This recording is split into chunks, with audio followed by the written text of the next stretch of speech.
প্রিয় শিক্ষার্থী, আসসালামু আলাইকুম। আমি আব্দুল্লাহ আল মামুন, প্রভাষক, গণিত বিভাগ, মাইলস্টোন কলেজ, ঢাকা। আজকের অনলাইন ক্লাসে তোমাদের স্বাগত জানাচ্ছি। আজকে নবম দশম শ্রেণীর উচ্চতর গণিত বিষয়ে অধ্যায় 10 দ্বিপদী বিস্তৃতির ওপর আলোচনা করব। তবে এই অধ্যায়ের উপর আজকে সৃজনশীল এবং বহু নির্বাচনী অংশ নিয়ে আলোচনা করব।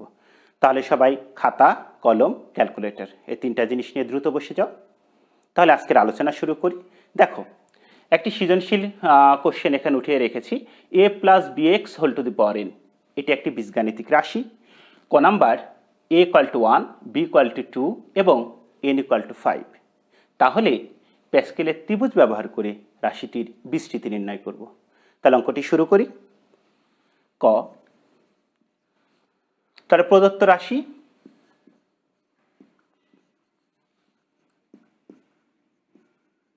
কি দেওয়া আছে?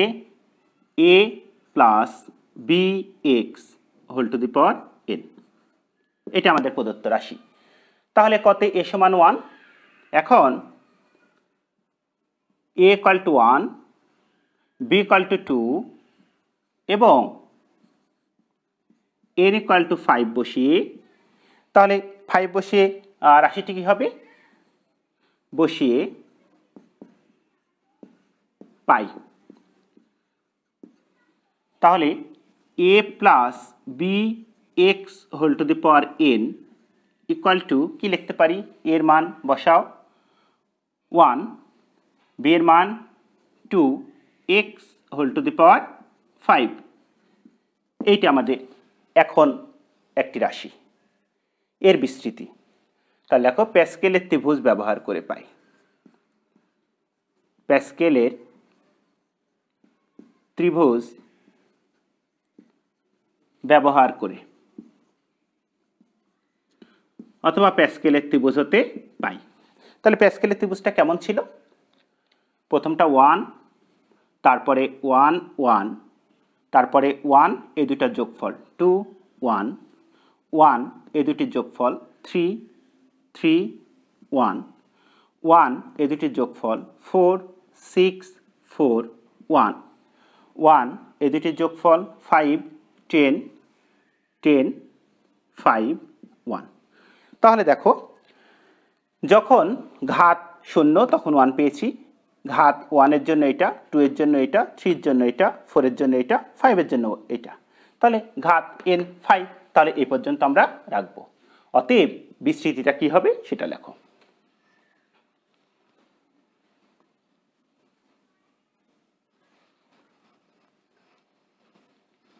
অতএব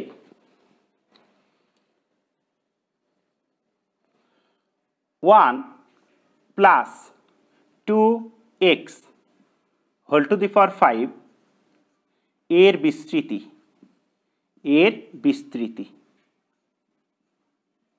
সমান কি হবে? তাহলে প্রথমটি 1 প্লাস ঘাত 5 এর জন্য, তাহলে এটা সহগগুলো লিখে নাও। 5 2x এর পাওয়ার কত? 1, কারণ প্রথমটার 2x এর পাওয়ার ছিল 0, 0 কোনো ঘাত হইলে তাহলে মান হয়ে যায় 1, এই কারণে আমরা লিখি নাই। প্লাস 10 সহগ ইন্টু এই 2x এর power 2 plus 10 into 2x whole to the power 3 plus 5 into 2x এর পাওয়ার হোল কিউব প্লাস 1 2x এর পাওয়ার 5 অর্থাৎ 2x whole to the power 5, এখানে পাওয়ারটা হবে 4। তাহলে দেখো, এই 2x এর পাওয়ার 0 1 2 3 4 5 অর্থাৎ 1 করে বৃদ্ধি পেয়েছে। আর প্যাসকেলের ত্রিভুজ থেকে আমরা সহগগুলো পেলাম। এবার ক্যালকুলেশন করলে আমাদের কাঙ্ক্ষিত বিস্তৃতি আমরা পেয়ে যাব। সমান 1 plus 5 into 2x plus 10 into, এটা ক্যালকুলেশন করলে 4x square plus 10 2x whole cube অর্থাৎ 8x কিউব প্লাস 5 ইন্টু 2 এর পাওয়ার 4 করলে 16 x to the power 4 plus 1 into 2 এর পাওয়ার 5 করলে 32 এক্স টু দি পাওয়ার 5 সমান 1 plus 10x plus 40x square plus 80x cube plus 5 লং 80 80x to the power 4 plus 32x to the power 5 ইহাই নির্ণেয় বিস্তৃতি। তাহলে লেখো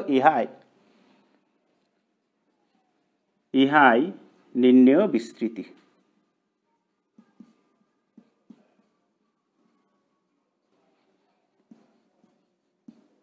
এটি আমাদের অ্যান্সার। এবারে খ নাম্বার কোশ্চেনটি শুরু করি। b = 3 n = 7 এই বীজগাণিতিক রাশির b = 3 n = 7 বসিয়ে রাশিটির x টু দি পাওয়ার 4 এর সহগ, তাহলে বিস্তৃতি করব তার x টু দি পাওয়ার 4 এর সহগ 22,680। যদি সেটা হয় তাহলে এর মান নির্ণয় করো। তাহলে অঙ্কটি শুরু করব। তাহলে দেখো এই অঙ্কটি এবার শুরু করি। তাহলে দেখো প্রথমে আমাদের বিস্তৃতি করতে হবে। তাহলে আমাদের প্রথম কাজ হচ্ছে বিস্তৃতি করা। তো বিস্তৃতিটা কোন পর্যন্ত করব? x এর পাওয়ার 4 এ পর্যন্তই করব। করার পরে আমাদের আর না করলেও হবে, কারণ আমার দরকার x টু দি পাওয়ার 4 এর সহগ। এখন কোন পদ্ধতিতে করব? দ্বিপদী উপপাদ্যের সাহায্যে নাকি প্যাসকেলের ত্রিভুজের সাহায্যে? তোমার ইচ্ছা। তাহলে শুরু করি। খ, তাহলে লেখো b = 3 এবং n = 7 হলে রাশিটি, তাহলে আমাদের উদ্দীপকে যে রাশি আছে সেই রাশিটি কি হবে? a plus 3x whole to the power 7, এটা আমাদের রাশি হলো। এর বিস্তৃতি তাহলে দ্বিপদী উপপাদ্য ব্যবহার করে পাই। দ্বিপদী উপপাদ্য ব্যবহার করে পাই। তাহলে এর বিস্তৃতি অর্থাৎ a plus 3x whole to the power 7 equal to, তাহলে বিস্তৃতি করে নেই। তাহলে দেখো a টু দি পাওয়ার 7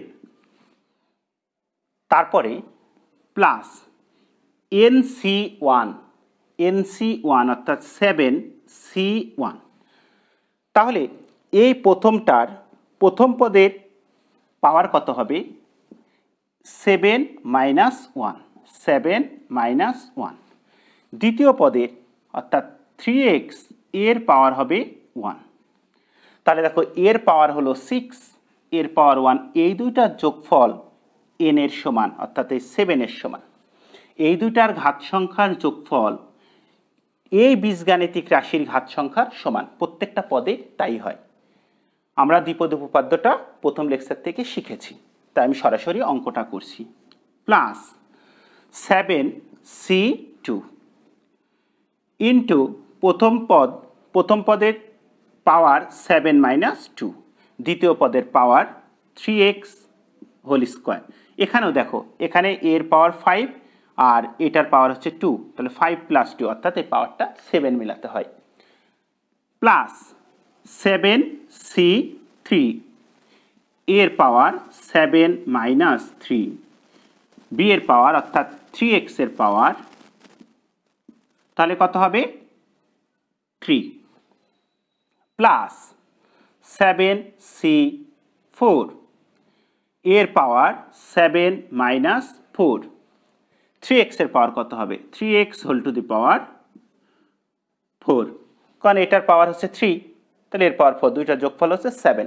অর্থাৎ এটা যদি আমরা n ধরি, এটা যদি r ধরি, তাহলে এর পাওয়ার n মাইনাস r, আর দ্বিতীয় পদের পাওয়ার হয় r, তাহলে n minus r plus r, তাহলে ঘাত সংখ্যা n। এই হিসাবটা আমাদের দ্বিপদী উপপাদ্যের সময় আমি বুঝিয়েছিলাম, আশা করি তোমাদের সেটি মনে আছে। প্লাস ডট ডট দিয়ে যাব, আমি আর বিস্তৃতি করব না, কারণ আমার কাঙ্ক্ষিত যে অংশটা আমি চাচ্ছিলাম সেটা হচ্ছে এক্স এর পাওয়ার 4। দেখো এখানে এক্স এর পাওয়ার 4 আমরা পেয়ে গেছি। তাহলে ইকুয়াল টু, এবারে a টু দি পাওয়ার 7, এই NC1 তোমাদের ক্যালকুলেটর একটা অপশন আছে, সেখান থেকে মান নির্ণয় করতে পারো। তাছাড়া যদি কেউ সরাসরি এখানে ক্যালকুলেশন করতে চাও তাও পারবে, কারণ সেটাও গত লেকচারে আলোচনার বিষয় ছিল এবং আমার বিশ্বাস তোমরা সেটা পারো।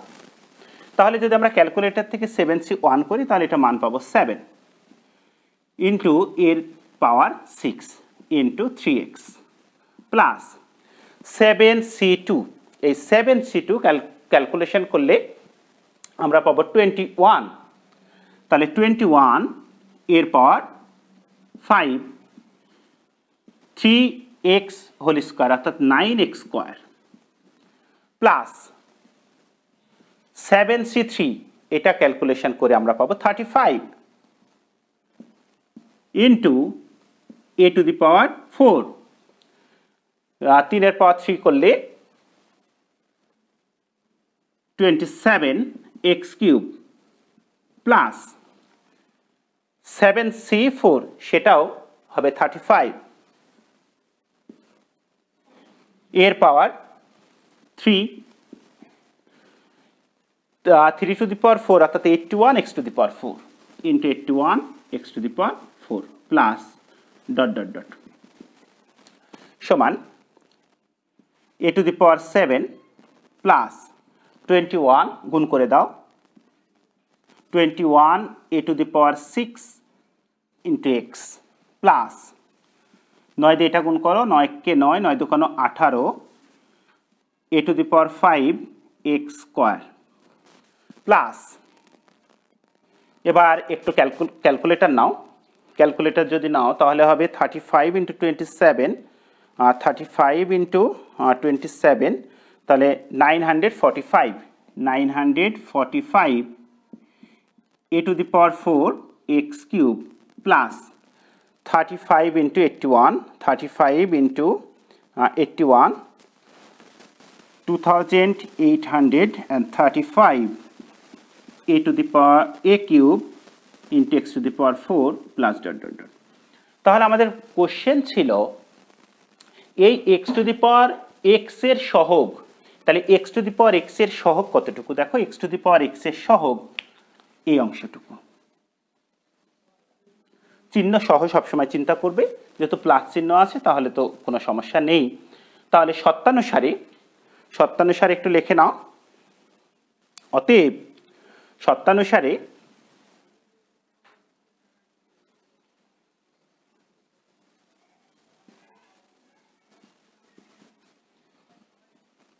Two 835 a cube equal to 22,680, 22680। এবার এটা ক্যালকুলেশন করলে আমাদের কাঙ্ক্ষিত ফলাফল আমরা পেয়ে যাব। বা a কিউব সমান আমরা কি লিখতে পারি? a কিউব ইকুয়াল টু, ভাগ দিয়ে দাও, 22680 ডিভাইডেড বাই 2835, বা a কিউব ইকুয়াল টু, তোমরা ভাগ করো, ক্যালকুলেটর দিয়ে যদি ভাগ করো হবে 8, অতএব a ইকুয়াল টু 2। তাহলে দেখো এর মান নির্ণয় করতে বলেছে, অতএব নির্ণেয় মান a ইকুয়াল টু 2, এটি আমাদের অ্যান্সার। এবারে গ নাম্বার, a সমান 2 b সমান 1 হলে এই বীজগাণিতিক রাশিতে এই দুটি মান বসালে যে রাশিটি পাবো তার পঞ্চম ও ষষ্ঠ পদের সহগ সমান। তাহলে আমরা ষষ্ঠ পদ পর্যন্ত বিস্তৃতি করে পঞ্চম এবং ষষ্ঠ পদের সহগ সমান ধরে n এর মান বের করতে পারি। যেহেতু আমরা এভাবে খ নাম্বারটা করলাম, আমি গ নাম্বারটা অন্য একটি নিয়মে তোমাদের করিয়ে দিচ্ছি। তাহলে নিয়মটাও হয়ে গেল, অঙ্কটাও সলভ হলো। এটার জন্য যে সূত্রটি আমাদের জানা দরকার, দেখো সূত্রটি x plus Y whole to the power n এর বিস্তৃতির, এটা একটা সূত্র, বিস্তৃতির r প্লাস 1তম পদ সমান n c r x to the power n minus r into y two the power r। তাহলে এই সূত্রের আলোকে আমরা গ নাম্বার অঙ্কটি করব। তাহলে গ নাম্বার, তাহলে লেখো a ইকুয়াল টু 2 এবং b সমান 1 হলে a plus bx whole to the power n সমান আমরা কি লিখতে পারি, 2 plus 1 into x whole to the power n সমান 2 plus x whole to the power n। এই বিস্তৃতি, তাহলে বিস্তৃতিটা আমরা এখন পেলাম 2 plus x whole to the power n। তাহলে দেখি, অতএব দেখো r প্লাস 1তম পদ, তাহলে এই আকারে পঞ্চম পদকে আমরা কি লিখব, 4 প্লাস 1তম পদ। তো লিখি এখন 2 plus x whole to the power n এর বিস্তৃতির পঞ্চম পদ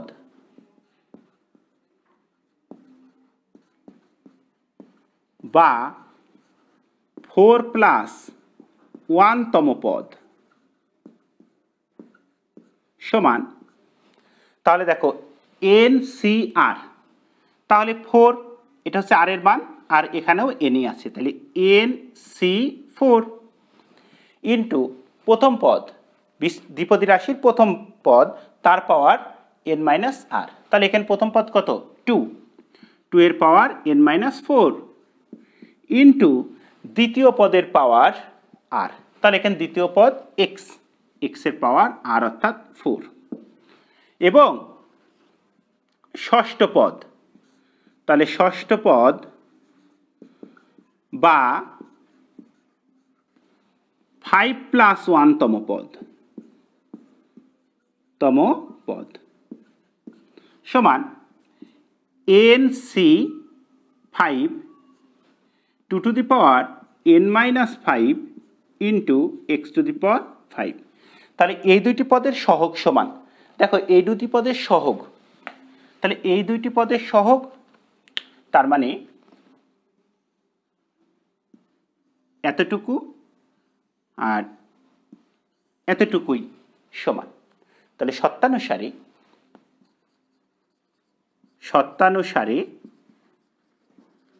তাহলে সহগ দুইটা লিখে নেই, NC4 2 to the power n minus 4 সমান NC5 2 to the power n minus 5। আমরা একটি সূত্র জানি, সূত্রটি কি, NCR equal to factorial n divided by factorial r into factorial n minus r। তাহলে এই সূত্র দিয়ে আমরা ক্যালকুলেশন করব। তাহলে বা factorial n divided by factorial 4 into factorial n minus 4 আর 2 to the power n minus 4 অর্থাৎ 2 to the power n divided by 2 to the power 4 সমান NC5 factorial n divided by factorial 5 into factorial n minus 5 আর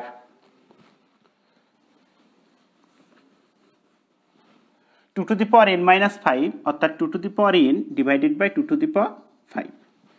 তাহলে আমরা factorial ক্ষেত্রে আমরা কি জানি, factorial ক্ষেত্রে একটি সূত্র, এই সূত্রটা আমরা জানি, factorial n equal two n into n minus 1 তার ফ্যাক্টরিয়াল, অথবা n into n minus 1 into n minus 2 এই ফ্যাক্টরিয়াল, অর্থাৎ কোনো একটি সংখ্যার 1 মাইনাস করে আমরা ফ্যাক্টরিয়াল চিহ্ন দিতে পারি। তাহলে দেখো তাহলে আমরা এখান থেকে কি লিখতে পারি, দেখো factorial n into 2 to the power n, এখানেও factorial n into 2 to the power n বাদ দিয়ে দিলাম। তাহলে 1 ডিভাইডেড বাই ফ্যাক্টরিয়াল 4 আর ফ্যাক্টরিয়াল 4, এই যে ফ্যাক্টরিয়াল n-4 সেখান থেকে যদি 1 মাইনাস করি এই সূত্র অনুসারে, তাহলে n-5, তাহলে n-4 রাখলাম আর n-5 1 মাইনাস করে ফ্যাক্টরিয়াল দিয়ে দিলাম, আর 2 টু দি পাওয়ার 4 অর্থাৎ 16 সমান, এখানে লিখে একটু, এখানে জায়গা হবে না, 1 ডিভাইডেড বাই ফ্যাক্টরিয়াল 5 অর্থাৎ 5 ইন্টু 5 মাইনাস 1 অর্থাৎ factorial 4 n minus factorial n-5 আর 2 টু দি পাওয়ার 5 অর্থাৎ 32। বা দেখো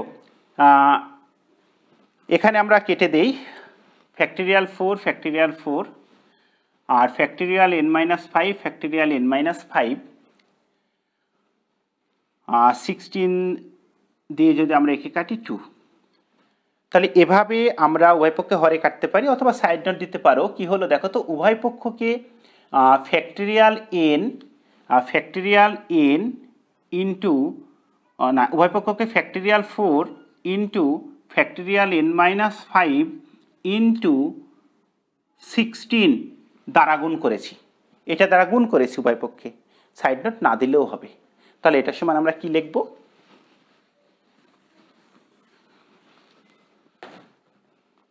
বা দেখো 1 ডিভাইডেড বাই n-4 সমান 1 ডিভাইডেড বাই 5 ইন্টু 2 থাকছে, তাহলে 10। এবার বিপরীতকরণ করে দাও, n-4 ইকুয়াল টু 10, বা n ইকুয়াল টু 10 প্লাস 4, অতএব n সমান 14। তাহলে আমাদের কোশ্চেনে n এর মান বের করতে বলেছিল, তাহলে অতএব নির্ণেয় মান n ইকুয়াল টু 14, এটা আমাদের অ্যান্সার।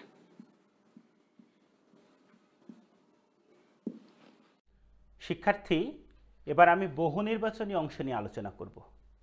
বহু নির্বাচনী অংশটি অনেক গুরুত্বপূর্ণ একটি ভালো ফলাফল অর্জনের জন্য। আসলে যদি বহু নির্বাচনীর ক্লাস বলি অথবা সৃজনশীলের ক্লাস বলি, দুইটিকে আলাদা করার কোনো সুযোগ নেই, কারণ আমাদের মূল জিনিসটি হচ্ছে একটি চ্যাপ্টারের শুরুতে যে বেসিক ধারণাটা সেটা তোমার স্পষ্ট হতে হবে। বহু নির্বাচনের অংশ ভালো পারো এর মানে তুমি বহু নির্বাচনী না, সৃজনশীলও ভালো পারো। আর সৃজনশীল স্যার পারি, বহু নির্বাচনী পারি না, তার মানে সৃজনশীল তুমি কিছু সংখ্যক অঙ্ক করে প্র্যাকটিস করে আয়ত্ত করেছো, বাট মূল ধারণা এখনও তোমার অনেক দূরে আছে, অর্থাৎ পুরাটা প্রস্তুতি হয় নাই। আমি যদি একটি উদাহরণ দিই, খেয়াল করো, তোমরা বকুল ফুলের মালা এবং বকুল ফুল সবাই চেনো, এই বকুল ফুলগুলাকে যদি এক একটি বহু নির্বাচনী মনে করো, এই বকুল ফুলগুলা যখন একটা মালায় গাঁথা হয়, সুতায় গাঁথা হয়, তখন যেমন একটি মালা তৈরি হয়, ঠিক বহু নির্বাচনীগুলো যখন তোমার মাথায় থাকবে, জাস্ট তুমি এটা বুঝে একটি সৃজনশীল করতে পারবে, অথবা একটি সৃজনশীল যখন তোমার মাথায় থাকবে, তখন সেখান থেকে অনেকগুলো বহু নির্বাচনী তুমি নিজেই বুঝতে পারবে। যেমন আজকে যে সৃজনশীল অঙ্কটি করেছিলাম, সেখানে দেখো তো এই বহু নির্বাচনী অংশগুলো আলোচনায় ছিল কিনা। যেমন n-0, এখানে 0 অর্থাৎ r এর মান যখন 0, n এর মান যাই হোক না কেন, 7c0 6c0 মান হবে 1, এটা মুখস্থ রাখবি। সুতরাং একটি বহু নির্বাচনী তোমার বুঝলে হবে না, তোমাকে বুঝতে হবে n-0 মানে 1, n এর মান যাই হোক। এবার আসো 2 নাম্বার, দেখো এই বিস্তৃতির পদ সংখ্যা কত। এখন এই বিস্তৃতির পদ সংখ্যা করার কি দরকার আছে? প্যাসকেলের ত্রিভুজ যদি তুমি ভালো করে বুঝো, ওখানে স্পষ্ট করে বলা ছিল যে পদ সংখ্যা ঘাত সংখ্যার চেয়ে 1 বেশি, পদ সংখ্যা ঘাত সংখ্যার চেয়ে 1 বেশি। তাহলে এখানে ঘাত সংখ্যা কত? পাওয়ার, অর্থাৎ 7, তাহলে পদ সংখ্যা হবে তার চেয়ে 1 বেশি, তার মানে 8। এখন এখানে পদ সংখ্যা যাই হতো তার চেয়ে 1 বেশি, তবে এখানে স্পষ্ট এটা কিন্তু দ্বিপদী রাশি হতে হবে। অনেক সময় কিন্তু এখানে একটা সূত্রের ব্যবহার থাকে, তখন সেটা দ্বিপদে নিয়ে তার পাওয়ার দেখতে হবে, সেখান থেকে এক বেশি সেটাই হবে আমাদের পদ সংখ্যা। এবার দেখো ফ্যাক্টরিয়াল সম্বন্ধে যদি ধারণা পাও, যেমন এই সৃজনশীলের মধ্যে ফ্যাক্টরিয়াল ছিল, এই ফ্যাক্টরিয়ালের ধারণা থেকে আমরা এই বহু নির্বাচনীটা লিখেছি। যেমন এটাকে আমরা কিভাবে ভাঙতে পারি, n into n minus one. দেখো n মাইনাস ওয়ান এই যে ফ্যাক্টরিয়াল চিহ্নটা না দিয়ে তার সে এক কমিয়ে আমরা ফ্যাক্টরিয়াল দিতে পারি, তার মানে n minus two factorial divided by factorial n minus two. দেখো এই দুইটা আমরা কেটে দিতে পারি, তাহলে n into n minus one, n into n minus one, এটি আমাদের অ্যান্সার। এটাও অবশ্যই সৃজনশীলটার মধ্যে ছিল। এবারে আসো এই বিস্তৃতির পঞ্চম পদ। আমরা একটা সূত্র লিখেছিলাম, মনে আছে? সূত্রটা ছিল r প্লাস ওয়ানতম পদ, r প্লাস ওয়ানতম পদ এন সি আর, প্রথম পদ x to the power n minus r, দ্বিতীয় পদ ওয়াই টু দি পাওয়ার আর। দেখো তো এই বিস্তৃতির পঞ্চম পদ, তাহলে পঞ্চম পদ কত? 4 প্লাস ওয়ানতম পদ। তাহলে 4 প্লাস ওয়ানতম পদটা কি হবে? এখানে এন হচ্ছে 8, 8c4 প্রথম পদ, তার পাওয়ার হচ্ছে 8 মাইনাস 4, তার মানে 1ই হবে। 1 ইন্টু 8 মাইনাস 4, তার মানে 1, এটা না লিখলেও হতো। দ্বিতীয় পদ এর পাওয়ার ছিল আর, অর্থাৎ 4। তাহলে দেখো 8c4, 8c4 অর্থাৎ এটা যদি তোমরা ক্যালকুলেটর থেকে বের করো এই মানটা হবে 70 ইন্টু 2 এর পাওয়ার 4 অর্থাৎ 16 divided by x to the power 4।